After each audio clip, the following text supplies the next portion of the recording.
किसी ने बड़े कमाल की बात कही है कि वक्त बहुत धारदार होता है, कट तो जाता है लेकिन बहुत कुछ काटने के बाद। नमस्ते, मैं हूं आरजे कार्तिक। एक बड़ी छोटी सी कहानी सुनाता हूं जो जिंदगी बदल सकती है। ये कहानी पुराने जमाने की एक गांव में एक बुजुर्ग रहते थे जिनके पास में सोने की थाली थी। इस रहस्य को, इस राज को उन्होंने किसी के साथ शेयर नहीं किया था, सिर्फ उनकी पत्नी जानती थी जो कि कुछ समय पहले चल बसी थी। घर में किसी को पता नहीं था कि बाबा जी के पास में जो है सोने की थाली। वो जो बुजुर्ग थे वो अपने कमरे में संदूक के अंदर कपड़ों के नीचे छुपा करके उस थाली को रखते थे, किसी को बताते नहीं थे उसके बारे में। वो ये सोचा करते थे कि ये जो सबसे कीमती चीज है इसका इस्तेमाल करने वाला वही व्यक्ति होना चाहिए जो इसके लायक हो।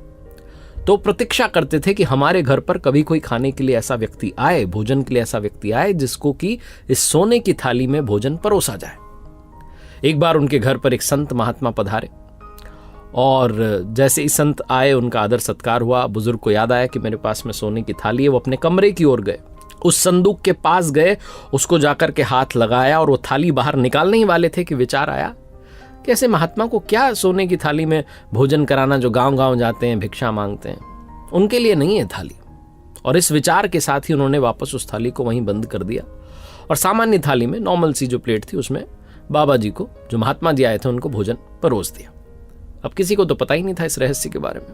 कुछ समय के बाद में जो राजा के मंत्री थे, वो मंत्री साहब उस गांव में आए हुए थे और रात काफी बीत चुकी थी, तो उन्होंने कहा हम यहीं रात्रि विश्राम करेंगे। अब गांव में इन बुजुर्ग की बड़ी इज्जत थी, तो लोगों ने कहा आप इनके घर पर विश्राम कीजिए। और उस दिन फिर से बुजुर्ग को लगा कि वो सोने की थाली में जिसको भोजन परोसना था वो व्यक्ति आ चुका है, वो इस राज्य का मंत्री है। फिर से अपने कमरे में गए, संदूक के पास गए, थाली निकालने वाले थे। फिर ख्याल आया कि जब भोजन ही कराना है सोने की थाली में, तो मंत्री को क्यों कराऊं, राजा को कराऊंगा। जिस दिन राजा आएगा उसी दिन इस थाली को निकालूंगा। ये सोच करके उन्होंने थाली वहीं पर फिर से बंद कर दी। उस थाली को हाथ ही नहीं लगाया। वही सामान्य सी थाली में मंत्री को भी भोजन परोस दिया गया। मंत्री जी भी चले गए। एक दिन ऐसा आया, शायद उनकी प्रार्थना की शक्ति रही होगी, राजा भी उस गांव में पधारे। लेकिन उसके पीछे कारण कुछ और था।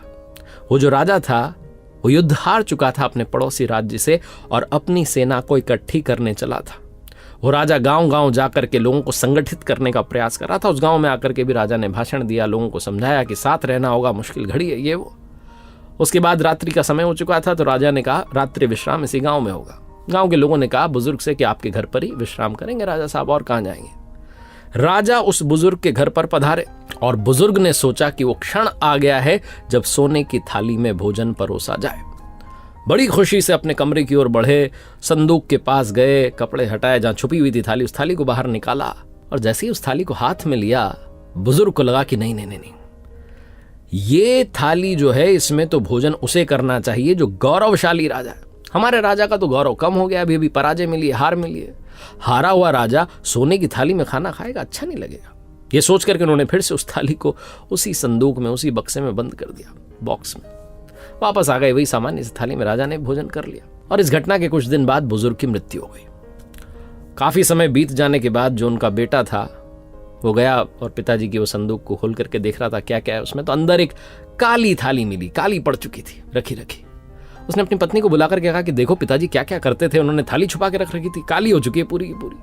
पत्नी ने भी मुंह फेर लिया, कह रही क्या गंदी सी थाली मुझे दिखा रहे हो। ऐसा करो, हमारे घर में जो पालतू कुत्ता है उसको इसमें भोजन परोसना शुरू कर दो। वो थाली हर दिन इस्तेमाल में लाई जाने लगी, हर दिन उसमें भोजन जो है परोसा जाने लगा, लेकिन एक पालतू कुत्ते के लिए कहाँ बुजुर्ग ने बचा करके रखी थी कि कोई आएगा और इसमें खाएगा। और क्या उस थाली का हाल हो गया, पहचान में ही नहीं आई कि ये सोने की है। ये छोटी सी कहानी उस सोने की थाली की नहीं है, आपकी और हमारी है। हम कई बार प्रयास करते ही नहीं हैं, अपने एफर्ट्स को बचा के रखते हैं कि कल से, परसों से वो पल आ जाए, वो क्षण आ जाए, ऐसी अपॉर्चुनिटी आ जाए, ये कुछ हो जाए तब कुछ करूंगा। और जब तक हमें समझ में आता है तब तक समय निकल चुका होता है। जिंदगी ना छोटी नहीं होती है। लोग वाकई में जीना देरी से शुरू करते हैं, जब तक रास्ते समझ में आते हैं वापस जाने का समय हो जाता है। इसलिए अभी से अपनी जिंदगी सुधारने में, संवारने में समय लगाइए, प्रयास लगाइए। एक बार फिर से वही बात जो अक्सर कहता हूं, कर दिखाओ कुछ ऐसा कि दुनिया करना चाहे आपके जैसा। मेरी नई किताब कर दिखाओ कुछ ऐसा Amazon, फ्लिपकार्ट, आपके पास वाले बुक स्टोर, सब जगह पर अवेलेबल है। आप पढ़िएगा जरूर, उम्मीद है आपको पसंद आएगी। और मेरी वेबसाइट पर कुछ कोर्सेज हैं, www.rjkartik.in, जाइए, चेकआउट कीजिए, आपका इंतजार कर रहे हैं।